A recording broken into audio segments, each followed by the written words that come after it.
إن الحمد لله نحمده ونستعينه ونستغفره ونعوذ بالله من شرور أنفسنا ومن سيئات أعمالنا من يهده الله فلا مضل له ومن يضلل فلا هادي له وأشهد أن لا إله إلا الله وأشهد أن محمدا عبده ورسوله يا أيها الذين آمنوا اتقوا الله حق تقاته ولا تموتن إلا وأنتم مسلمون يا أيها الناس اتقوا ربكم الذي خلقكم من نفس واحدة وخلق منها زوجها وبث منهما رجالا كثيرا ونساء واتقوا الله الذي تساءلون به والأرحام إن الله كان عليكم رقيبا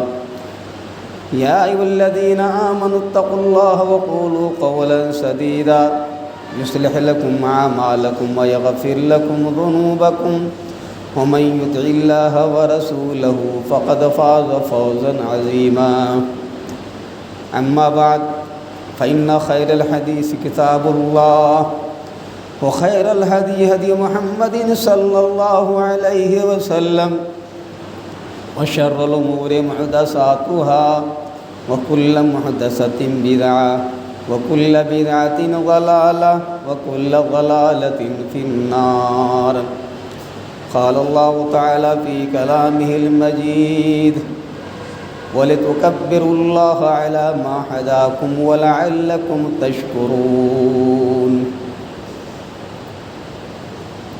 وقال النبي صلى الله عليه وسلم إن من أحر ذنب الذي يوجل الله لصاحبه العقوبة في الدنيا ومع ما يدخر له في الآخرة من البغي وقطيعة الرحم رب اشرح لي صدري ويسر لي أمري واحلل عقدة من لساني يفقهوا قولي رب زدني علما۔ محترم خواتین و حضرات، آج ماہ مبارک کا آخری جمعہ، جس رمضان کا بہت دنوں سے، ایک مہینہ پہلے جس کا شدت سے انتظار تھا، وہ مہینہ ہم سے اور آپ سے رخصت ہو رہا ہے۔ اللہ تبارک و تعالیٰ کا شکر احسان ہے جس نے ہمیں اس ماہ مقدس کے روزے رکھنے کی توفیق دی۔ حضرات گرامی، آج جو مجھے کچھ کہنا آپ لوگوں سے ہے وہ دو چیزیں ہیں۔ صلہ رحمی کا کیا مقام و مرتبہ اسلام میں ہے، یہ خطبے کا پہلا جز ہے۔ دوسرا جز ہے کہ انشاءاللہ العزیز کل عید الفطر ادا کی جائے گی، اس عید الفطر کے کچھ احکام و آداب بیان کیے جائیں گے۔ ہمیشہ خطبہ مسنونہ کے اندر ایک آیت کریمہ پڑھی جاتی ہے، یا ایھا الناس اتقوا ربکم الذی خلقکم من نفس واحدہ، اے لوگو ڈرو اپنے اس رب سے جس نے تم کو ایک ہی نفس سے پیدا کیا ہے، وخلق منہا زوجہا، اور اسی نفس سے ان کے جوڑے کو پیدا کیا ہے۔ پھر اللہ تبارک و تعالیٰ اسی آیت کریمہ کے اندر ارشاد فرما رہا ہے کہ انہی دونوں سے پوری نوع انسانیت کو پھیلایا اللہ تبارک و تعالیٰ نے، اور اللہ تبارک و تعالیٰ فرما رہا ہے واتقوا اللہ الذی تساءلون بہ والارحام، اور ڈرو اس اللہ سے جس کے ذریعہ تم ایک دوسرے سے مانگتے ہو، والارحام، اور رشتہ داری کو توڑنے سے ڈرو، ان اللہ کان علیکم رقیبا، یقین اللہ تعالیٰ تم پر نگہبان ہے۔ حضرات گرامی، یہ آیت ہر خطبہ مسنونہ کے اندر پڑھی جاتی ہے، لیکن اس کی گہرائی اور گہرائی میں جانے سے ایک عجیب و غریب اندازہ ہوتا ہے۔ یہ آیت کریمہ کہہ رہی واتقوا اللہ الذی تساءلون بہ والارحام، ڈرو اس اللہ سے جس کے ذریعہ تم ایک دوسرے سے مانگتے ہو، والارحام، اور قطع تعلقی سے ڈرو، رشتہ داری کو توڑنے سے ڈرو، رشتہ داری کو نبھاؤ۔ حضرات گرامی، صلہ رحمی کا، رشتہ داری نبھانے کا مطلب یہ ہوتا ہے کہ صلہ رحمی اپنے رشتہ داروں سے مل جل کر رہا جائے، یہی ہے صلہ رحمی، یہی ہے رشتہ داری۔ ان کی طرف سے آنے والی لغزشوں کو درگزر کیا جائے، ان کی طرف سے آنے والی آسانیوں کو بصر و چشم قبول کیا جائے۔ آپ کی طرف سے کوئی بات اگر ہو جائے، آپ کا رشتہ دار معاف کر دیں، یہی ہے جس کے بارے میں اللہ نے کہا ہے کہ رشتہ داری کو توڑنے سے ڈرو۔ اور اللہ نے کہا ایک جس کے ذریعہ تم دوسرے سے مانگتے ہو۔ حضرات گرامی، اور دوسری جگہ اللہ تبارک و تعالیٰ ارشاد فرماتا ہے ان اللہ یأمر بالعدل والاحسان وایتاء ذی القربی، یہ بھی آیت کریمہ ہر خطبے کے آخر پڑھی جاتی ہے۔ ان اللہ یأمر بالعدل، یقین اللہ تبارک و تعالیٰ حکم دے رہا ہے عدل کا، انصاف کرنے کا، والاحسان، اور اچھائی کرنے کا حکم دے رہا ہے، وایتاء ذی القربی، اور قرابت داروں کو، رشتہ داروں کو دینے کا اللہ تبارک و تعالیٰ حکم کر رہا ہے۔ حضرات گرامی، گویا کہ رشتہ داروں کا دینے کا حکم اللہ تعالیٰ اس آیت کریمہ کے اندر کر رہا ہے۔ رشتہ داروں کو دو، اس سے گریز نہ کرو۔ اب رشتہ داری توڑنے والوں کا انجام کیا ہے؟ بہنوں سے رشتے ناطے توڑنے کا انجام کیا ہے؟ بیٹیوں سے رشتے ناطے توڑنے کا انجام کیا ہے؟ وہ بیٹی، جس بیٹی کو آپ نے اپنے ہاتھوں پر پالا ہو، وہ بہن جس نے آپ کی تربیت کی ہو، وہ بہن جس کی آپ نے تربیت کی ہو، ان سے تعلق کو توڑنا کیسا ہے؟ تعلق کو توڑنا کیسا ہے؟ حضرات گرامی، یہ آیت کریمہ واتقوا اللہ الذی تساءلون بہ والارحام، اس آیت کریمہ کا ترجمہ بار بار غور سے دیکھو۔ ابھی میں پہنچا اس مسجد کے اندر، مجھے اس آیت کریمہ تفسیر دیکھنی تھی، ایک عجیب و غریب تفسیر کا اندازہ ہوا، ایک عجیب و غریب ترجمہ لگایا ہے۔ یعنی لگتا ہے قرآن کریم جتنی بار پڑھا جائے نئی نئی چیز آپ کو نظر آتی ہے، اسی گہرائی میں جائیں گے آپ کو ایک چیز نظر آئے گی۔ بہرحال رشتہ داری کو توڑنے والا جنت کے اندر نہیں جائے گا، رشتہ داری کو توڑنے والا جنت میں نہیں جائے گا۔ آپ نے فرمایا لا يدخل الجنت قاطع رحم، رشتہ داری کو توڑنے والا جنت کے اندر نہیں جائے گا۔ لہذا رشتہ داری کو توڑنے سے بچو۔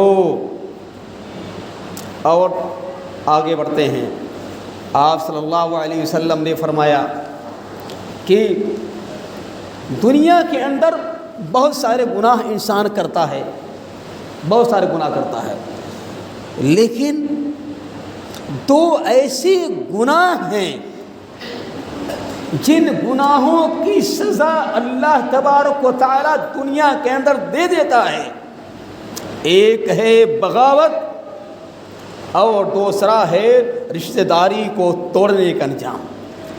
رشتہ داری کو توڑنے سے اور بغاوت کرنے سے اللہ تبارک و تعالی دنیا کے اندر عذاب دے دیتا ہے، پلس آخرت کے اندر اس عذاب کو بچا کر رکھتا ہے۔ آخرت کے اندر بھی اللہ تبارک و تعالی عذاب ضرور دے گا۔ ما من ذنب احرى ان يعجل الله لصاحبه العقوبة في الدنيا مع ما يذكر له في الآخرة من البغي وقطيعة الرحم، کہ اللہ تعالیٰ جو گناہوں میں سے بڑے گناہ ہیں، اللہ تعالیٰ جس کی سزا اس شخص کو دنیا میں دیتا ہے اور آخرت میں اس کے لیے ذخیرے، آخرت کے لیے گناہ کو ذخیرہ بنا دیتا ہے۔ وہ کیا چیز ہے؟ بغاوت ہے، دوسری چیز کیا چیز ہے؟ یہ رشتہ داری کو توڑنا ہے۔ حضرات گرامی، یہ تو میں نے قرآن کی آیت کی روشنی میں اور احادیث کی روشنی میں ایک تمہید باندھی تھی اپنے خطبے کے پہلے جز کی۔ اسلام یہ ہم اور آپ جو اپنی بہنوں کو، جو اپنی بیٹیوں کو اس عید کے موقع پر تیوہاری دیتے ہیں، اس کا بھی تعلق صلہ رحمی سے ہے، اس کا تعلق صلہ رحمی سے ہے۔ زمانے ماضی میں چلے جائیے، ایک بھائی، ایک باپ جب اپنی بیٹی کے ہاں، اپنی بہن کے ہاں افطاری سے پہلے پیدل یا سائیکل سے جب سامان کو لے کر پہنچتا تھا، بہن یا بیٹی کس طرح خوش ہوتی تھی، اور دورے ماضی اور زمانے ماضی کے اندر وہ بہن، وہ بیٹی جب باپ کی یا بھائی کے جب پیر کو دھلتی تھی، اپنے آنسو کو اس میں ٹپکاتی تھی، کیا پیار، کیا محبت، کیا جذبہ الفت اور محبت تھا وہ جو ہے۔ حضرات گرامی، لہذا یہ بہن اور بیٹی کو تیوہاری دو، یا اسلامی کلچر، اسلامی تہذیب کہتی ہے، یہ صلہ رحمی کا یہ پیغام یہ ہے، یہ چیز شریعت کے خلاف نہیں جا رہی ہے۔ وہ بیٹی، وہ بہن جو آپ کے ساتھ کھیلی ہے، اس بہن، جس بہن کی آپ نے رلایا ہے، وہ بہن جس نے آپ کی تربیت کی تھی، وہ بہن جس نے آپ کی تربیت کی تھی، وہ بہن جس کی تربیت آپ نے کی تھی، جب ایک بھائی تیوہاری لے کر پہنچتا ہے، اس بہن کے وہ کتنی خوشی ہے، وہ سوئی، وہ مٹھائی، وہ چاول، یا کہہ لیجئے وہ کپڑا، گرچہ معمولی قسم کا ہے، لیکن اور بہن اور بیٹی کو بڑی خوشی ہوتی ہے۔ حضرات گرامی، لہذا تیوہاری کو دیا جائے۔ اگر جب تک باپ اور ماں زندہ ہوتے ہیں، اپنی بیٹی کو تیوہاری دینے کی کوشش کرتے ہیں۔ باپ اور ماں کے بعد یہ ذمہ داری بھائیوں کی بنتی ہے، یہ ذمہ داری بھاؤج کی بنتی ہے کہ اپنی بہن کو وہ تیوہاری دیں۔ بھائی ذمہ داری بنتی ہے اور اپنی بہن کو تیوہاری دیں۔ اس تیوہاری بڑی لذیذ ہوتی ہے، بڑی خوشی کی چیز ہوتی ہے۔ حضرات گرامی، اگر بھائی بھی نہیں جا سکتا ہے، کم سے کم اپنے بیٹوں کو بھیجے، اپنے بیٹوں کو بھیجے کہ تیوہار لے کر جاؤ، فلاں کے ہاں تیوہاری دیواؤ، فلاں بہن کے تیوہاری دے آؤ، اس کی بڑی اہمیت ہے۔ معلوم یہ ہوا تیوہاری دینا اسلام میں اچھا عمل ہے، ایک اچھا عمل ہے۔ شریعت کے 10 مصادر ہیں، شریعت کے 10 مصادر ہیں، 4 متفق علیہ ہیں، 6 مختلف فی ہیں، لیکن اگر دیکھا جائے جس میں سے ایک مصدر شریعت کا عرف ہے، ماحول ہے، مصادر تشریع میں سے ایک عرفی مصدر ہے، لہذا یہ چیز یہ دلالت کرتی ہے کہ تیوہاری بہن اور بیٹی کو تیوہاری دی جائے۔ حضرات گرامی، ایک بہن یا ایک بیٹی چاہتی ہے اس کا تعلق اس کے میکے سے برقرار رہے، اس کا تعلق اس کے میکے سے برقرار رہے، ہر خوشی کے موقع پر اس بہن کو پوچھا جائے، اس بیٹی کو پوچھا جائے، لہذا اس کا خیال ہے۔ حضرات گرامی، اب ہم آتے ہیں آج کے اس خطبے کے دوسرے جز پہ آتے ہیں۔ کل انشاءاللہ العزیز عید الفطر کی نماز ادا کی جائے گی، پرسوں بھی ہو سکتا ہے، لیکن اغلب گمان ہے کل انشاءاللہ العزیز عید الفطر کی نماز ادا کی جائے گی۔ حضرات گرامی، عید الفطر کی دن یا کہہ لیجیے ہم اور آپ تکبیر کہنا کب شروع کریں گے؟ عید کا چاند دیکھنے سے لے کر کے امام کے منبر پہ یا امام کے مصلی پر چڑھنے تک آپ تکبیریں کہتے رہیں، بغیر شرم کے، بغیر حیا کے، مساجد کے اندر ہوں، بازار کے اندر ہوں یا دکان کے اندر، کہیں بھی ہوں، تکبیر کہتے رہیں۔ کیا کہیں گے؟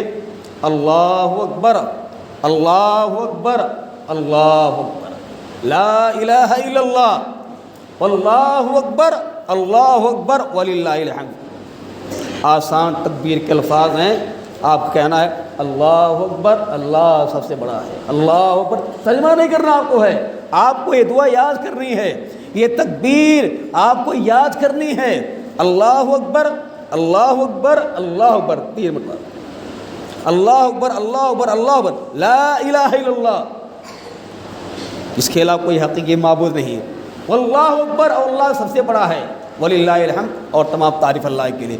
یہ تکبیر کے کلمات، یہ تکبیر یاد کر لیجئے، اس تکبیر کو چاند دیکھنے کے بعد سے لے کر کے امام کے مصلی پہ چڑھنے تک، امام جب چاہے امام جب کھڑا ہو نماز پڑھانے کے تب تک تکبیر کہتے رہیے، یہ شرم و حیا نہیں۔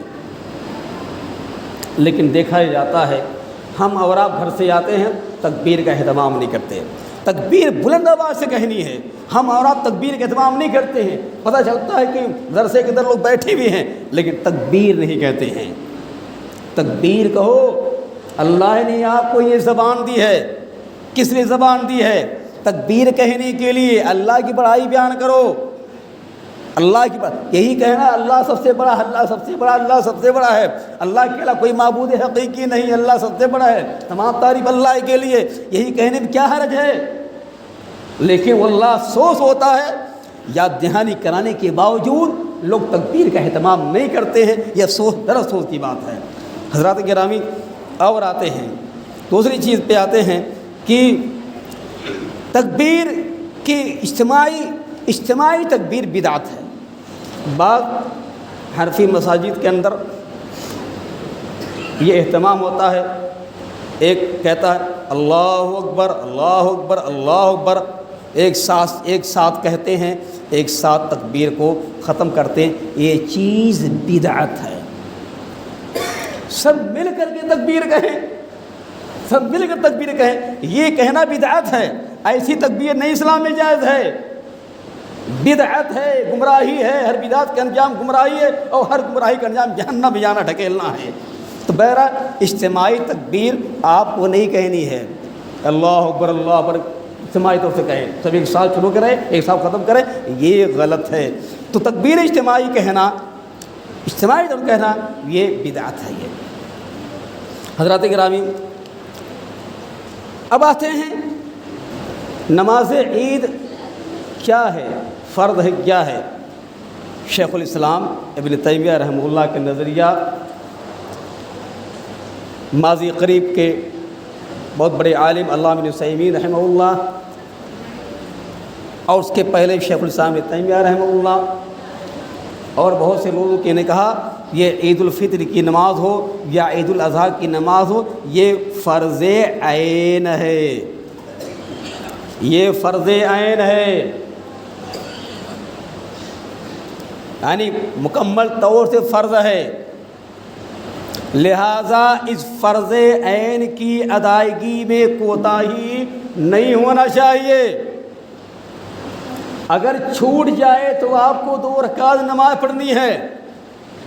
بعض ائمہ نے کہا کہ آپ کو 4 رکعت ظہر کی فرض پڑھنی ہے اگر چھوٹ جائے، بعض نے کہا آپ کو 2 رکعت نماز پڑھنی ہے، یہ فرض عین ہے، سو کر کے اس کو نہیں گزارنا چاہیے، بلکہ یہ عید عین کی نماز یہ فرض عین ہے۔ اور ایک نقطے پہ آتے ہیں، ایک پوائنٹ پہ آتے ہیں، عید کی نماز پڑھنے کے لیے پیدل جانا مستحب ہے۔ عید کی نماز پیدل پڑھنے جائے جہاں تک ہو سکے۔ حدیث میں آتا ہے ان النبی صلی اللہ علیہ وسلم کان یخرج یوم عید ماشیا فیصلی بلا اذان ولا اقامت ثم یرجع ماشیا فی طریق آخر۔ آپ صلی اللہ علیہ وسلم جو نماز پڑھنے جاتے تھے عید کی، پیدل جاتے تھے، اور مصلی پہنچنے کے بعد، عیدگاہ پہنچنے کے بعد بغیر اذان کے، بغیر اقامت کے آپ صحابہ کرام کو 2 رکعت نماز پڑھاتے تھے۔ کئی رکعت؟ 2 رکعت نماز پڑھاتے تھے۔ ظاہر سی بات ہے عیدگاہ کے اندر کوئی نہ عید کی نماز سے پہلے کوئی سنت نہیں ہے، عید کی نماز کے بعد کوئی سنت نہیں ہے، وہ عیدگاہ اہم ہے۔ لیکن اگر فرض کر لیجیے مسجد کے اگر موسم خراب رہے، اس مسجد کے اندر اگر عید کی نماز پڑھی جائے، میرے اپنے علم کی حد تک انسان 2 رکعت تحیۃ المسجد پڑھے، کیوں مسجد یہ ہے، یہ مسجد یہ ہے۔ اور حدیث میں آتا ہے کہ جب کوئی شخص مسجد کے اندر جائے تو بغیر 2 رکعت تحیۃ المسجد پڑھے نماز یعنی نہ بیٹھے۔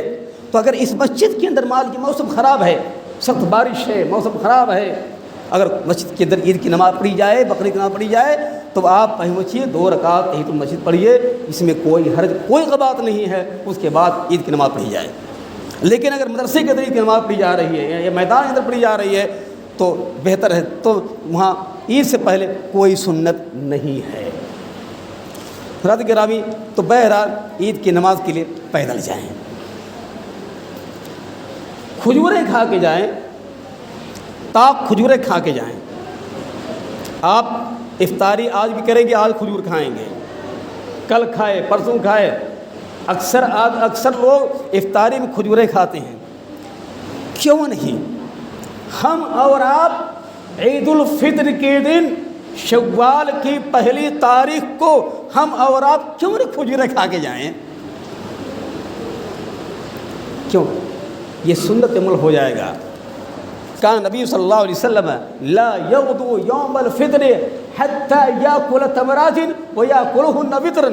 آپ صلی اللہ علیہ وسلم عید الفطر کے لیے نہیں نکلتے تھے جب تک کہ آپ کھجوریں نہ کھاتے تھے، تاک کھجوریں، 3 کھجور یا 5 کھجور یا 7 کھجور کھا کر نکلیں۔ اس لیے اگر کھجوریں آج ہی انتظام کر لیں تاکہ ایک سنت عمل کر لیں، آپ کھجوریں کھا کر نکلیں۔ اور بچپن سے چیز سنی جا رہی تھی، بقرعید کے دن ہماری مائیں اور بہنیں روزہ رکھتی تھیں۔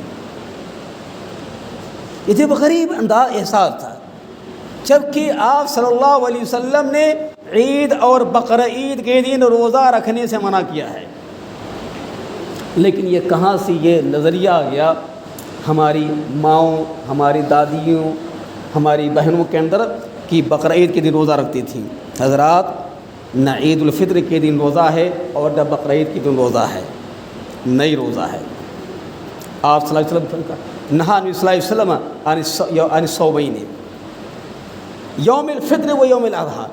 آپ صلی اللہ علیہ وسلم نے 2 دن روزہ رکھنے سے سختی سے منع کیا ہے، ایک عید الفطر کے دن اور ایک عید الاضحیٰ کے دن، ایک عید الفطر کے دن اور ایک عید الاضحیٰ کے دن۔ آپ کل کھجوریں کھا کے جائیں گے، اور جب بقرعید کا دن ہوگا تو آپ بغیر کھائے پیے جائیں گے اور واپس آ کر کے اپنے بکرے کے گوشت سے شروعات کریں گے۔ یہی ہے روزہ، کہیں 2 گھنٹے کا 3 گھنٹے کا روزہ نہیں ہوتا ہے، روزہ ہوتا ہے صبح شادی لے کر کے غروب آفتاب تک ہوتا ہے۔ روزہ جو ہے بکرے کاٹنے تک روزہ نہیں ہوتا ہے۔ حضرات گرامی، بہرحال یہ روزہ رکھنا عید الفطر کے دن یہ حرام ہے۔ تکبیرات زبائد پہ آتے ہیں، تکبیرات زبائد پہ پہلی رکعت کے اندر تکبیر تحریمہ کے بعد 7 زائد تکبیریں کہی جائیں گی، 7 زائد تکبیریں۔ اب دعائے ثنا کب پڑھی جائے گی؟ تکبیر تحریمہ کے بعد پڑھی جائے گی یا تکبیر تحریمہ کے بعد 7 زائد تکبیریں کہنے کے بعد کہی جائے گی؟ یہ محل غور چیز ہے۔ علماء کرام نے کہا اس کے بارے میں وسعت ہے، تکبیر تحریمہ کے فوراً بعد 7 زائد تکبیر سے پہلے آپ دعائے ثنا پڑھ لیں، یا تکبیر تحریمہ کے بعد 7 زائد تکبیریں کہیں، اس کے بعد دعائے ثنا اللہم باعد بینی وبین خطایا یا سبحانک اللہم بحمدک یہ پڑھیں گے۔ دوسری رکعت کے اندر سجدے سے اٹھنے کے بعد جب کھڑے ہو جائیں گے آپ، تو آپ اس طریقے سے 5 تکبیریں زائد کہیں گے۔